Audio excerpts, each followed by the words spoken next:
નમસ્કાર મિત્રો, સ્વાગત છે આપનું સૈયાર યુટ્યુબ ચેનલ MS પાવર જીકેમાં। મિત્રો, આપણે દરરોજની જેમ આજે પણ 20 માર્ચ 2026ના કરંટ અફેર્સના મોસ્ટ આઈએમપી પ્રશ્નો લઈને આવ્યા છીએ, તે પણ કોઈ પણ વધારાની ચર્ચા વગર। તો સમયને માન આપી શરૂઆત કરીએ આજે 20 માર્ચ 2026ના મોસ્ટ આઈએમપી કરંટ અફેર્સના પ્રશ્નોની। પ્રશ્ન નંબર 1 કે ઇન્ટરનેશનલ યુનિયન ઓફ ક્રિસ્ટલોગ્રાફી દ્વારા સ્ટ્રક્ચર કેમિસ્ટ્રીમાં યોગદાન માટે પ્રતિષ્ઠિત ઇવાલ્ડ પુરસ્કાર કોને આપવામાં આવ્યો છે? તો જવાબ છે ડૉક્ટર ગૌતમ દેસીરાજુને।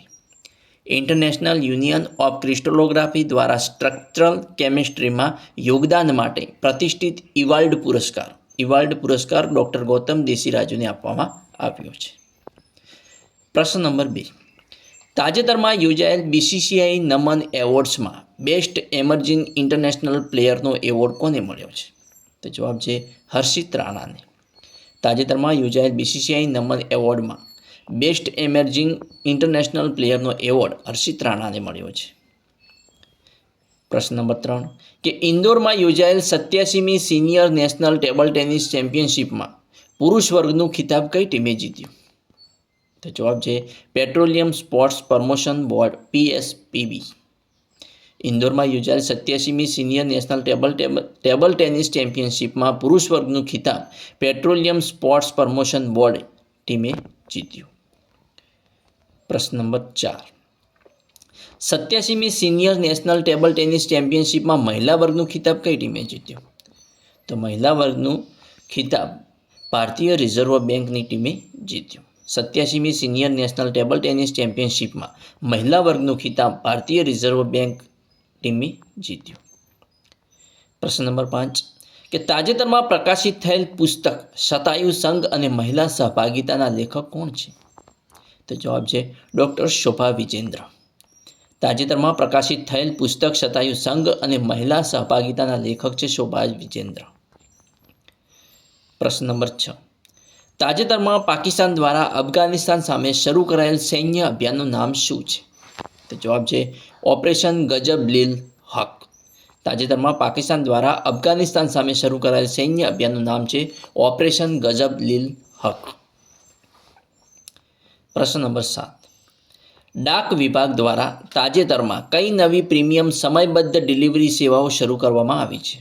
તો જવાબ છે 24 સ્પીડ પોસ્ટ પાર્સલ અને 48 પોસ્ટ સેવાઓ શરૂ કરવામાં આવી છે।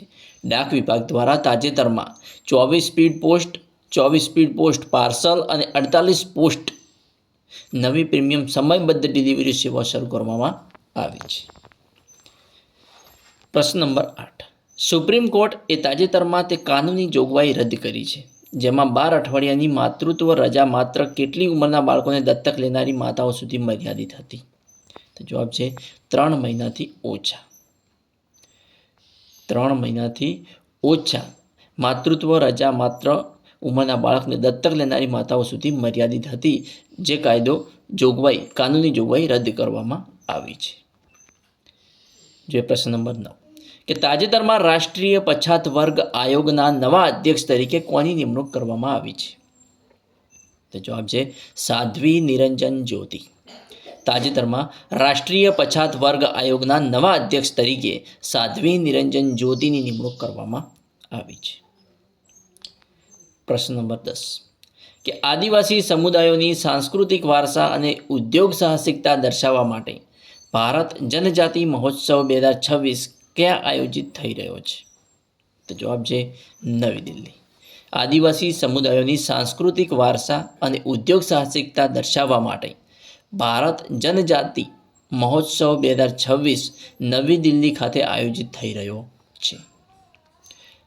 પ્રશ્ન નંબર 11 કે ભારતે તાજેતરમાં બિમસ્ટેક યુવા વ્યવસાયિક વિનિમય કાર્યક્રમનું આયોજન કર્યું, તે કયા રાજ્યમાં યોજાયું? તો જવાબ છે મહારાષ્ટ્રમાં।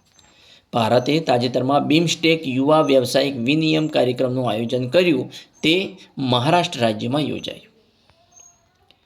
પ્રશ્ન નંબર 12 ભારતે જાવા દ્વીપ પર આવેલા પ્રસિદ્ધ પ્રભાનંદ મંદિર સમૂહના પુનઃસ્થાપન માટે કયા દેશ સાથે ભાગીદારી કરી છે? તો જવાબ છે ઇન્ડોનેશિયા। ભારતે જાવા દ્વીપ પર આવેલા પ્રસિદ્ધ પ્રભાનંદ મંદિર સમૂહના પુનઃસ્થાપન માટે ઇન્ડોનેશિયા સાથે ભાગીદારી કરી છે. જોઈએ પ્રશ્ન નંબર 13 કે તાજેતરમાં ચર્ચામાં રહેલા બહુરાષ્ટ્રીય એન્ટી સબમરીન વોરફેર અભ્યાસ એક્સરસાઇઝ સી ડ્રેગનનું નેતૃત્વ કયા દેશની નેવી કરે છે? તો જવાબ છે યુનાઇટેડ સ્ટેટ્સ. તાજેતરમાં ચર્ચામાં રહેલા બહુરાષ્ટ્રીય એન્ટી સબમરીન વોરફેર એટલે કે ASW અભ્યાસ એક્સરસાઇઝ સી ડ્રેગનનું નેતૃત્વ કયા દેશની નેવી કરે છે? તો યુનાઇટેડ સ્ટેટની નેવી કરે છે. જોઈએ પ્રશ્ન નંબર 14 કે હિન્દ નદીના તાજેતરના સર્વેમાં તેનું પાણી મોટાભાગના જલચર જીવન માટે અયોગ્ય બન્યું છે. તે કઈ મુખ્ય નદીની સહાયક નદી છે? તો જવાબ છે યમુના નદીની સહાયક નદી છે હિન્દ નદી. હિન્દન નદીના તાજેતરના સર્વેમાં તેનું પાણી મોટાભાગના જલચર જીવન માટે અયોગ્ય બન્યું છે. તે મુખ્ય યમુના નદીની સહાયક નદી છે. જોઈએ આગળનો પ્રશ્ન નંબર 15 કે તાજેતરમાં ઐતિહાસિક મહત્વ ધરાવતા કાલિંજર કિલ્લા આસપાસના પર્વતીય વિસ્તારમાં GSI દ્વારા રાષ્ટ્રીય ભૂવારસા સ્થળ જાહેર કરવામાં આવ્યું છે. આ કિલ્લો ઉત્તર પ્રદેશના કયા જિલ્લામાં આવેલો છે? તો જવાબ છે બાંદા. તાજેતરમાં ઐતિહાસિક મહત્વ ધરાવતા કાલિંજર કિલ્લા આસપાસના પર્વતીય વિસ્તારમાં GSI દ્વારા રાષ્ટ્રીય ભૂવારસા સ્થળ જાહેર કરવામાં આવ્યું છે. આ કિલ્લો ઉત્તર પ્રદેશના બાંદા જિલ્લામાં આવેલો છે.